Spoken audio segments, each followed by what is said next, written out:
I'm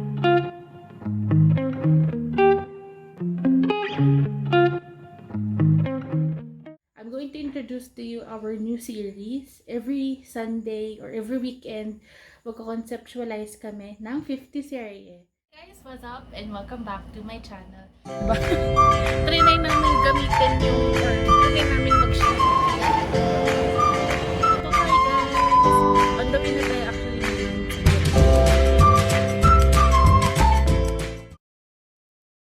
Alright guys, I'm back. So, may project kami currently ngayon na ginagawa. And I'm going to introduce to you our new series. Every Sunday or every weekend, magko-conceptualize kami ng 50 serye. Bakit nga ba 50 serye, guys?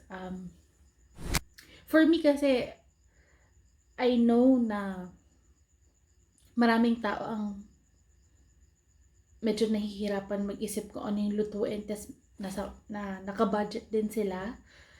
So, alam niyo naman na everyday, di ba, kailangan natin gumastos for food.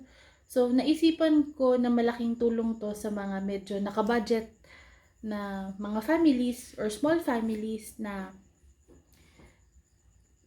mag-conceptualize kami o gumawa kami ng mga recipes na, alam niyo, swak sa budget niyo. So, kaya 50 serye, although mahirap siyang gawin talaga, like 50 pesos, tapos dalawa, tatlo na kayo makakain. Di ba parang sa mahal ng bilihin ngayon, parang posible pa ba kaya na mangyari yun? So, ito guys, papakita ko na sa inyo kung ano yung first episode natin ng 50 serye. And today, ang lulutuin natin is chicken sotanghon. Wow! So, di ba guys, parang iniisip nyo, hala, chicken sotanghon, ang daming ingredients nun.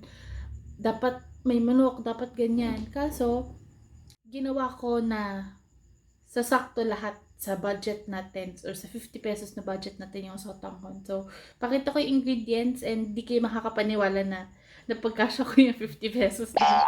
So, anyway, let's start. Ito, I'll be using chicken na breast. Nabili ko siya guys sa grocery. So, pwede naman siguro kayong humingi ng plastic tas kahit pa isa-isa kayo kumuha. Kasi ito parang 20 pesos lang eh. Inano ko lang siya, dinice ko lang siya guys, tapos ipiprito natin mamaya or isasaute natin siya. Tapos onions,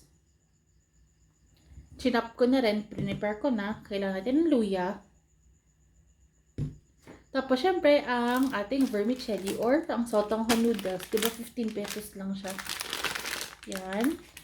Kailangan din natin ng mga pampalasa para masarap higupin yung sabaw natin. So, meron akong chicken cube. Optional lang to guys ha, pero maglalagay din ako ng ano tawag dito?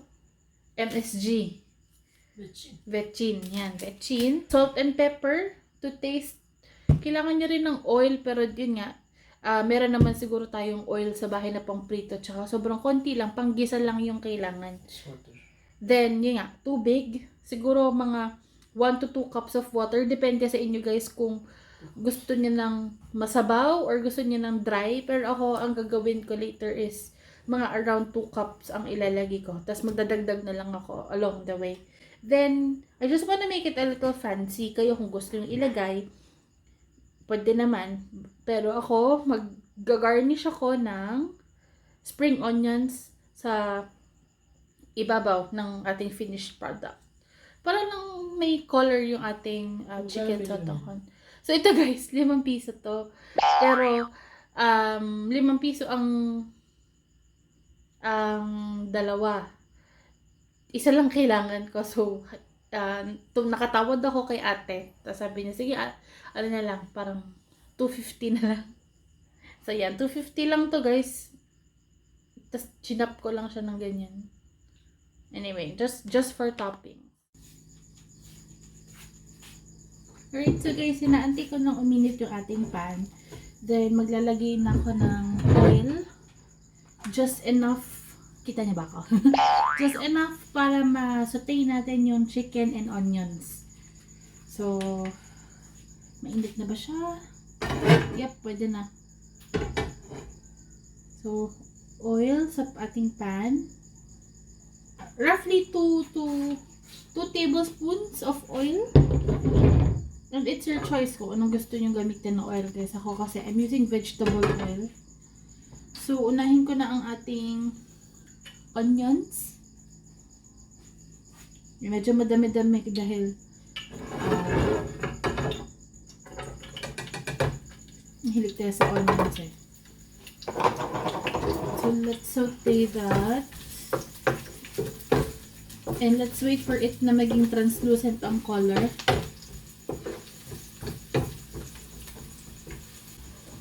So, yun guys. Sorry if medyo cramped ako sa video. Pero, mag-improve tayo ng ating, ng ating stand. Nasira kasi yung tripod. Bumagsak, tas naputol yung parang pinakalalagyan niya. So, anyway, isi-season natin tong onions tsaka chicken in a bit pag pag nasaute na natin siya. Kailangan lang natin talaga mag-build ng flavor para hindi blunt yung sabaw natin.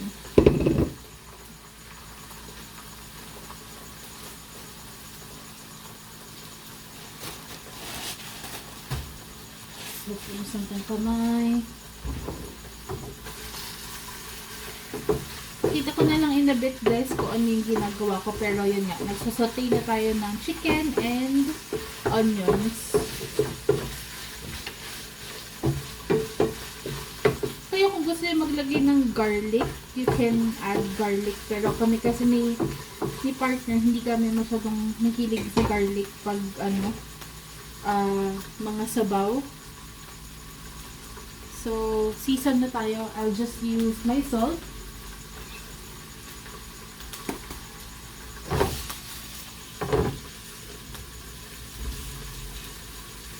Konti-konti lang.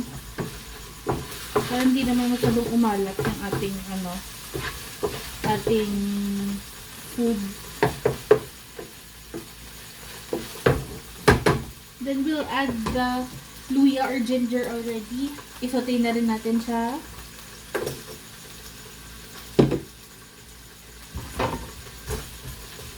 Para lumabas or dumagdag sa aroma ng chicken natin yung luya, and para mawala yung lansa ng ating chicken. So yan, hayaan ko lang siya dyan maluto siguro mga 5 minutes. So while we're sauteing all of our ingredients, yung ginger, chicken, and onions, mag-prepare na ako guys ng water. So wait lang ha. So yun guys the cup of water varies. Kung mga 2 to 3 kayo sa bahay na members of the family, pwedeng 3 cups.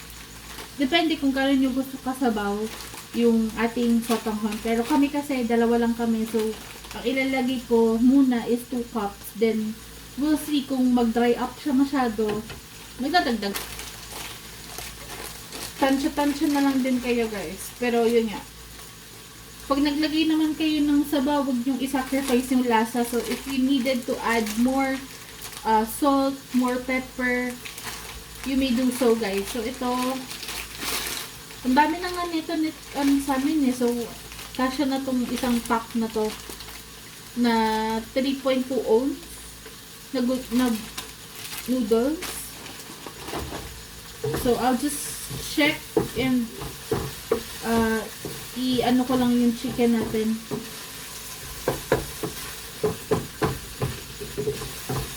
Yan. So, nasaute na siya ng maayos. So, now what I'll do is I'll add the water. So, kunin ko dito sa gilid yung water.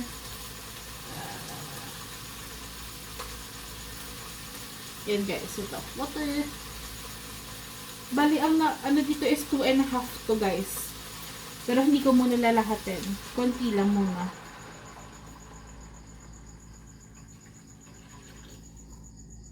Titira ko ng 1/2 cup. Yan. So yun guys, stay tuned kayo every week. Meron tayong mga series na ganito na 50 serye na makakatulong sa inyo guys na mag-prepare ng food na 50 pesos ang budget. So, yan. Naglagay lang ako ng isang chicken cube. Pero kung ayaw nyo nalalagay ng mga pampalasa na ganito, okay lang kung medyo yun, health conscious kayo. Pero kami kasi we somehow put na may ganito. Pero syempre, ingat din, hindi na kami naglalagay ng magic sarap kung meron ng cubes. So yan. Palusawin ko lang to. Yeah. Bago ko pala i-add, ipasimmer ko lang siguro mga 5 minutes ulit. Yan. Hayaan ko lang muna siya dyan. Dyan muna.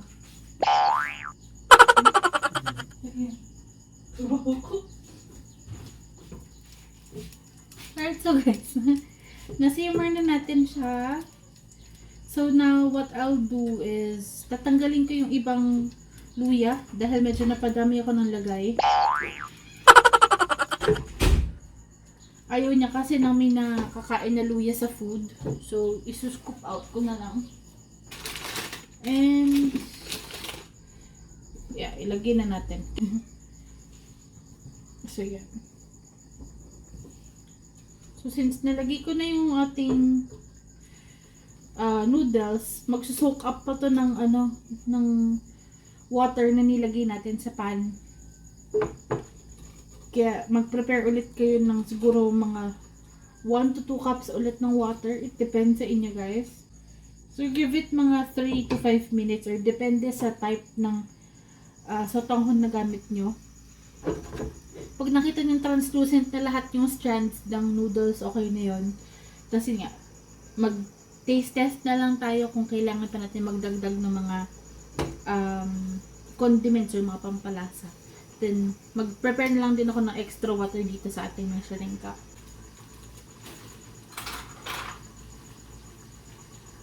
Kuya ma, bitsin na lang. Gawin lang namin tong vetchin guys na meron kami nakastock. So, lagay tayo konti.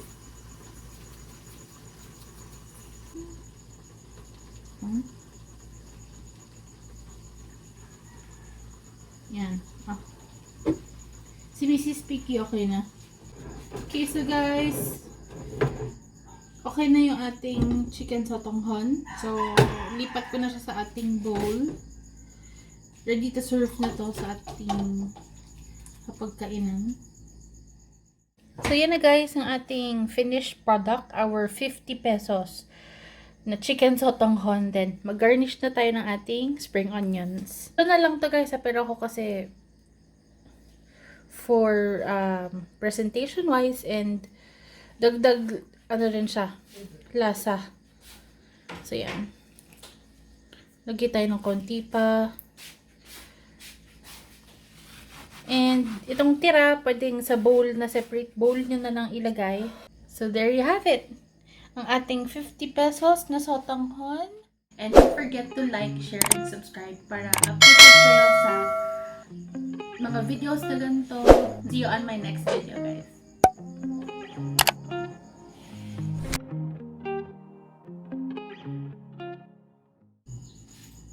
May patay po, pero makita ang tao.